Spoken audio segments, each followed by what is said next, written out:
अस्सलाम वालेकुम वरहमतुल्लाहि वबरकातुहू।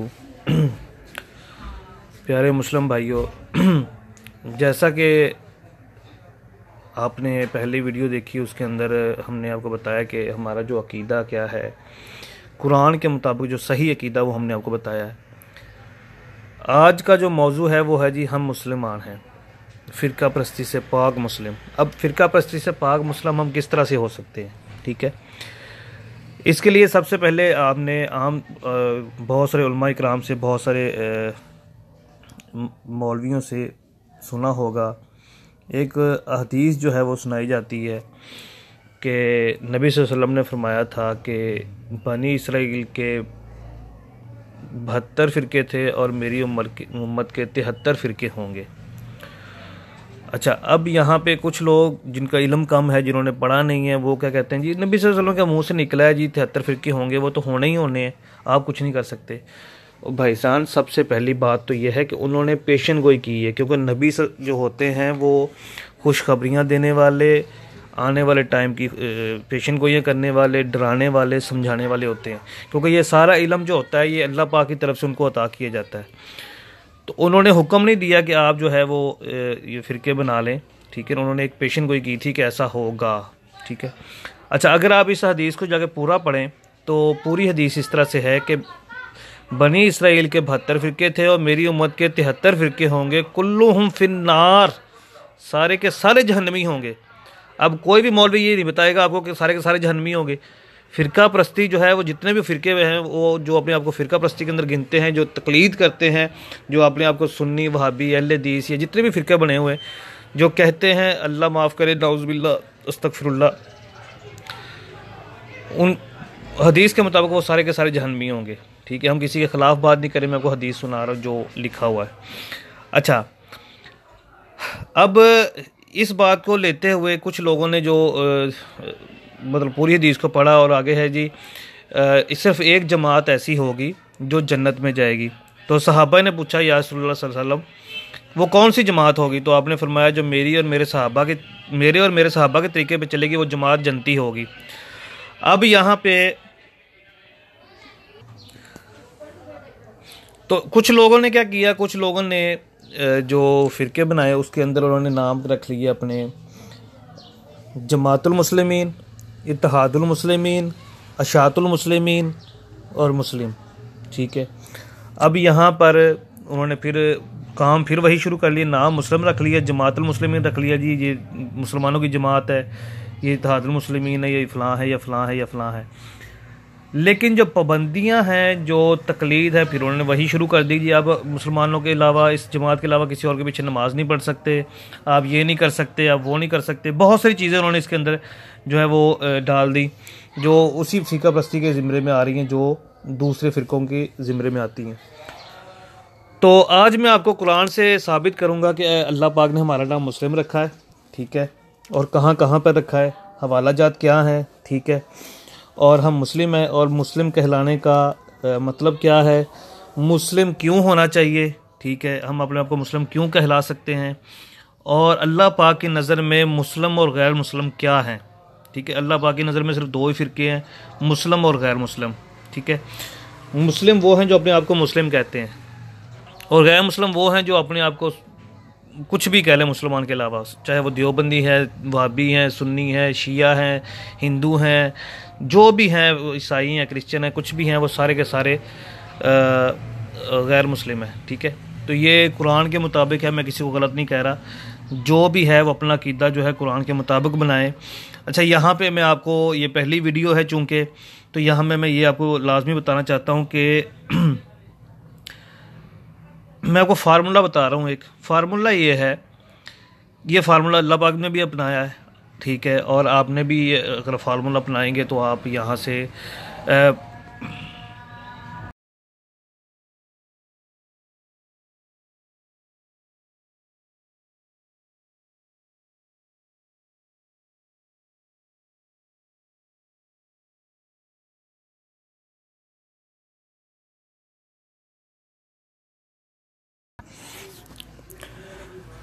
फार्मूला ये है कि किसी भी चीज़ को जब आप अपनी ज़बान में उसको पढ़ेंगे, समझेंगे, तो आपको समझ आएगी। जब आप अपनी ज़बान में इसको नहीं समझेंगे तो आपको समझ नहीं आएगी। जिस तरह आम तौर पे हमने देखा है कि हम जब नमाज़ पढ़ने जाते हैं तो कारी साहब क़िरात कर रहे होते हैं और हम पीछे आमीन कहते होते हैं, वो अरबी पढ़ रहा है, हमें नहीं समझ आ रही वो क्या कह रहा है, ठीक है। जबकि कुरान में नमाज में जब हम नमाज़ पढ़ते हैं तो नमाज का अगर आप तर्जुमा पढ़ें तो हम अल्लाह पाक से बातें कर रहे हैं, कुछ वादे कर रहे हैं, कुछ उनकी तारीफ़ कर रहे हैं अल्लाह पाक की, तो हमें इस चीज़ का पता ही नहीं है। तो अल्लाह पाक ने फार्मूला कैसे अपनाया? अल्लाह पाक ने फार्मूला इस तरह अपनाया कि जब अल्लाह पाक ने ईसा अलैहिस्सलाम को पैदा किया तो बनी इसराइल में पैदा किया, तो उनकी ज़बान जो थी इब्रानी थी, ठीक है। और आप अगर बाइबल को पढ़ें तो बाइबल की ज़बान भी इब्रानी है, ठीक है। वो इब्रानी बोलते थे क्योंकि वो कौम जो थी वो इब्रानी समझती थी, तो उनकी बात उनको समझ आती, ठीक है। अगर अल्लाह पाक ईसा अलैहिस्सलाम को अरबी सिखा के भेजते और कौम जो थी वो इब्रानी समझती थी तो उनकी ज़बान उनको कभी भी समझ ना आती, उनकी बात कभी भी समझ ना आती। इसी तरह नबी सल्लल्लाहु अलैहि वसल्लम को अल्लाह पाक ने अरब में पैदा किया तो उनकी ज़बान अरबी थी, ठीक है। तो जब वो बोलते थे तो अरबियों को उनकी समझ आती थी क्योंकि उनकी ज़बान थी। इसी तरह हम जो हैं वो हम पंजाबी उर्दू समझने वाले लोग हैं,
तो जब हम अपनी ज़बान में इसको जो पढ़ेंगे कुरान को समझेंगे तो हमें समझ आएगी।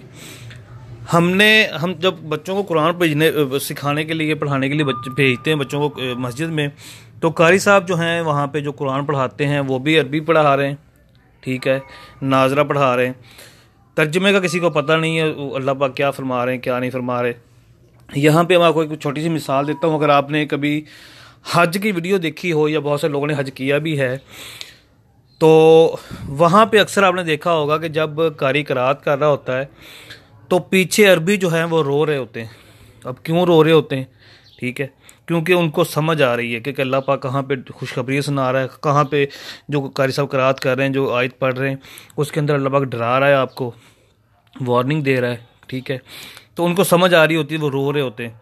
तो हमें समझ नहीं आती, ना हम रोते हैं ना हमें पता है किसी चीज़ का। तो कुरान को जब आप अपनी ज़बान में पढ़ेंगे तो आपको हर चीज़ की समझ आएगी। उर्दू में तर्जुमा पढ़ें इसका, और डेली मैं कहता हूँ कि आप सिर्फ़ और सिर्फ 2 आयतें, 10 मिनट लगेंगे मैक्सिमम हो के दिन में, सिर्फ 2 आयतें आप डेली पढ़ें, ठीक है। उसको समझें कि यार क्या लिखा है, ठीक है। उर्दू में पढ़ें, अरबी को फ़िलहाल छोड़ दें आप। अरबी जो है वो सिर्फ़ और सिर्फ तलावत करने के लिए है, समझने के लिए, कुरान को समझने के लिए आपको उसका तर्जुमा पढ़ना पड़ेगा ताकि आपको समझ आए उसकी, ठीक है। तो टॉपिक जो है उसी की तरफ आ जाते हैं वापस। हम मुसलमान हैं। सबसे पहले मैं आपको इसका फार्मूला बता देता हूँ जो मैं हवाले आपको देना चाह रहा हूँ। हवाले का जो दलील है इसकी, उसका मैं आपको बताऊँगा 22/78। इसका मतलब ये है कि 22 सूरत नंबर 22 है और आयत नंबर 78 है, ठीक है। 22/78 ये सूरा हज है, इसका नाम बता देता हूँ आपको मैं। लेकिन नेक्स्ट जितने भी हवाले में बताऊँगा वो इसी हिसाब से बताऊँगा। 22/78, 2 बटा इतना, 3 बटा इतना, ठीक है। इसका मतलब ये है कि जो ऊपर वाला जो हिस्सा है वो सूरत नंबर है और नीचे वाला जो हिस्सा है वो आयत नंबर है। तो सबसे पहले हवाला जो हमारे पास मौजूद है जी वो है 22/78 सूरा हज है ये। और अल्लाह के पैगाम की तबलीग के लिए जहाद करो जैसा जहाद करने का हक है। इसने तुम्हें चुन लिया है और तुम पर दीन की किसी बात में तंगी नहीं रखी, और तुम्हारे लिए तुम्हारे बाप इब्राहिम का दीन पसंद किया है। इसी ने पहली किताबों में तुम्हारा नाम मुस्लिम रखा था और इसकी किताब कुरान में भी तुम्हारा नाम मुस्लिम रखा, ताकि पैगंबर तुम्हारे बारे में गवाही दे सकें और तुम लोगों की तबलीग के बारे में गवाह हो, और सलात कायम करो और ज़कात दो और अल्लाह के दीन की रस्सी यानी कुरान को पकड़े रखो। फ़िरके मत बनाना, वही तुम्हारा मददगार है और बहुत अच्छा मददगार और बेहतरीन मदद करने वाला है। अब यहाँ पे देखें, एक ही सूरत के अंदर, एक ही आयत के अंदर अल्लाह पाक ने हर चीज़ क्लियर कर दी कि तुम्हारा नाम भी मुस्लिम है, ठीक है। और नबियों ने जो गवाही देनी है वो मुसलमानों की देनी है, ठीक है। जो लोग मुसलमान नहीं हैं, नबी कभी भी उनकी गवाही नहीं देंगे, ठीक है। और यहाँ पे कुरान को पकड़े रखो, फ़िरके मत बनाना। अच्छा जी, अब दूसरा हवाला जो हमारे पास मौजूद है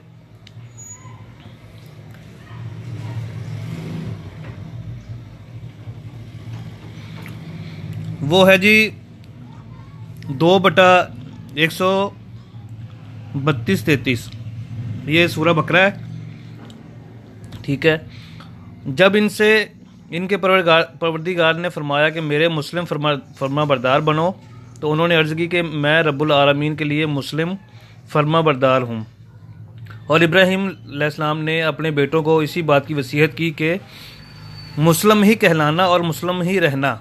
और याकूब ने भी अपनी औलाद से यही कहा कि बेटा, अल्लाह ने तुम्हारे लिए यही दीन पसंद फरमाया है, तो मौत भी आए तो मुसलमान ही मरना।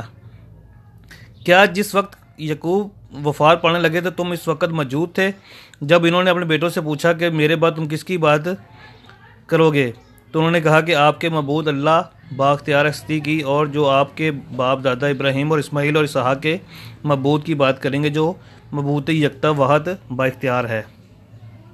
और हम इसी के आगे सर तस्लीम खम करते हैं, यानी मुस्लिम हैं।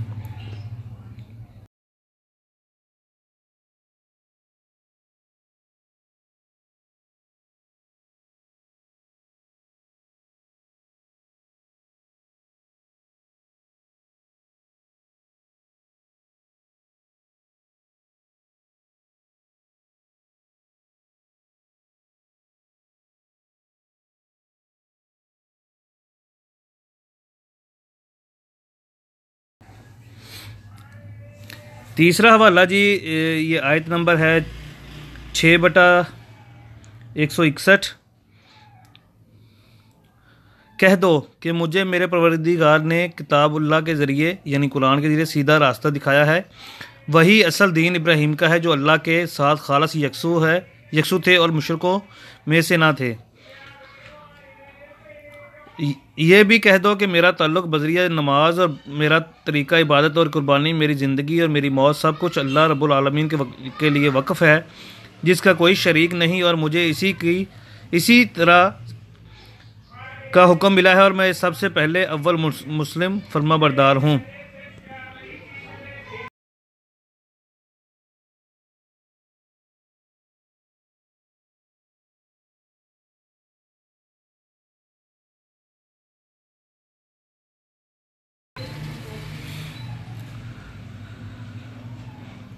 आगे जी हमारे पास 10/19 ये हवाला है।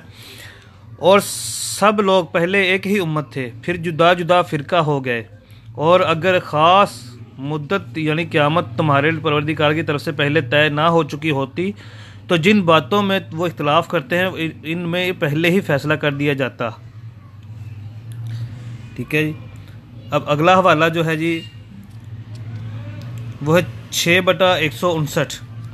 जिन लोगों ने अपने दीन में फ़िरके बना दिए और कई कई गिरोह बन गए, ए नबी इनसे तुम्हारा कोई ताल्लुक़ नहीं, इनका मामला अल्लाह के सुपुर्द है, फिर जो कुछ वो दीन के साथ करते रहे वो इनको सब बताएगा।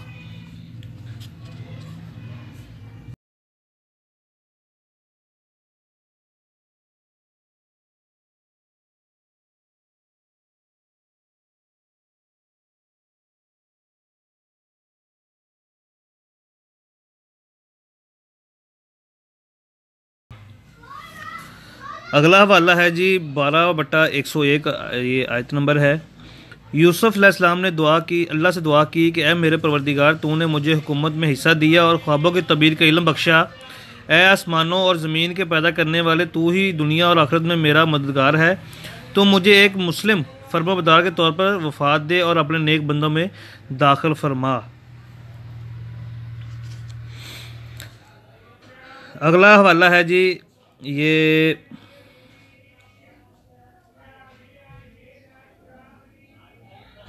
21/108 आयत है। और ए मोहम्मद, हमने आपको तमाम आलम के लिए रहमत बनाकर भेजा है। कह दो कि मुझ पर अल्लाह की वही आती है कि तुम सबका माबूद बाइख्तियार अल्लाह वाहिद है, तो क्या तुम इसके मुस्लिम हो? ठीक है जी। अगला हवाला है जी 27 नंबर, ये सूरत है और उसके 4 आयतें इसका हवाला है। पहली है 38 नंबर। ठीक है। सुलेमान अलैहिस्सलाम ने कहा, ए दरबार वालों, तुम में से इस मलका का तख्त मेरे पास कौन ला सकता है कबल इसके कि वो मुस्लिम बनकर मेरे पास आए। अगली आयत है 42 नंबर इसी सूरत की। जब वो आ पहुंची तो पूछा गया कि क्या आपका तख्त भी इसी तरह का है? इसने कहा, ये तो गोया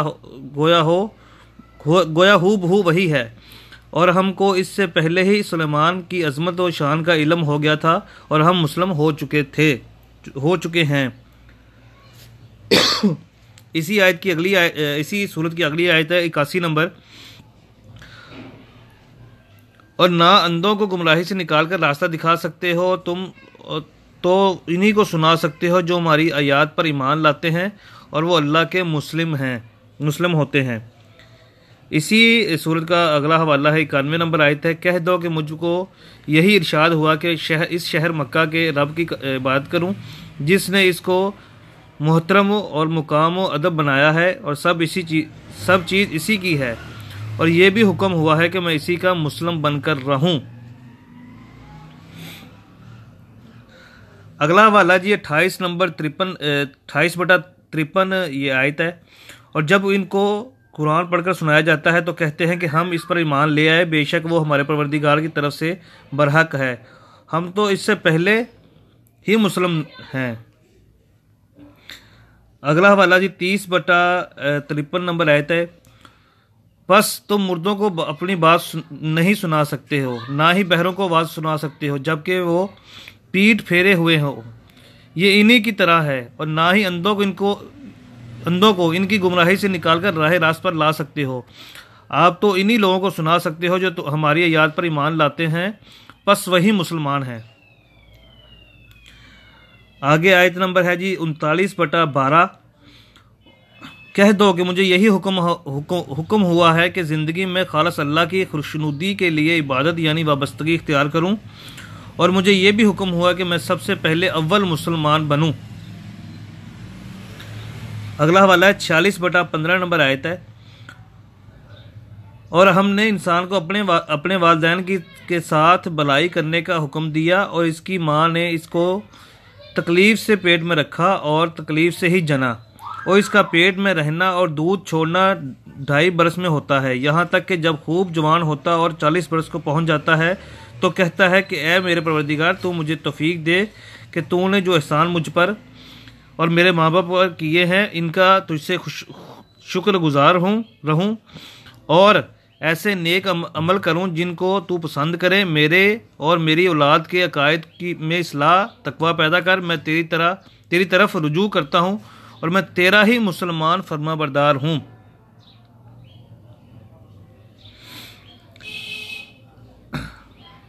अगला जी हवाला हमारे पास मौजूद है, ये 49/14 और 17 आयतें हैं।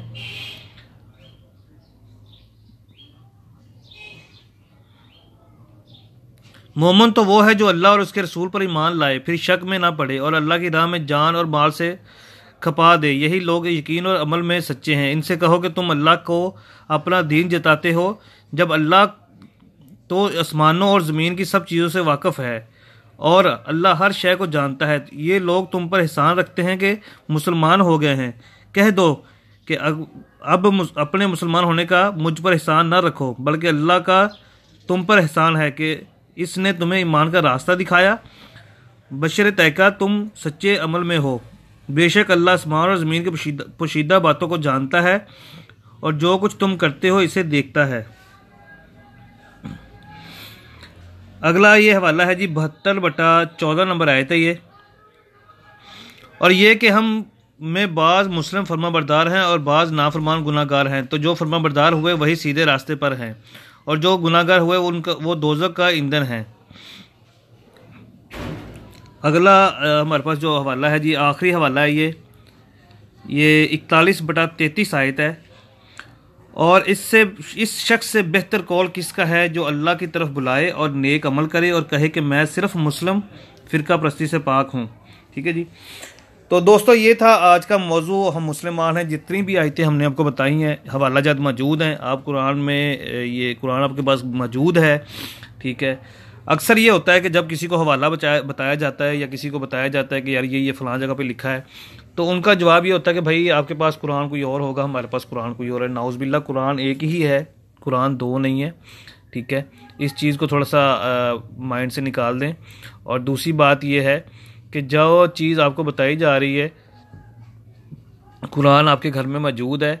ठीक है। आप अंधी तकलीद करने की ज़रूरत नहीं है।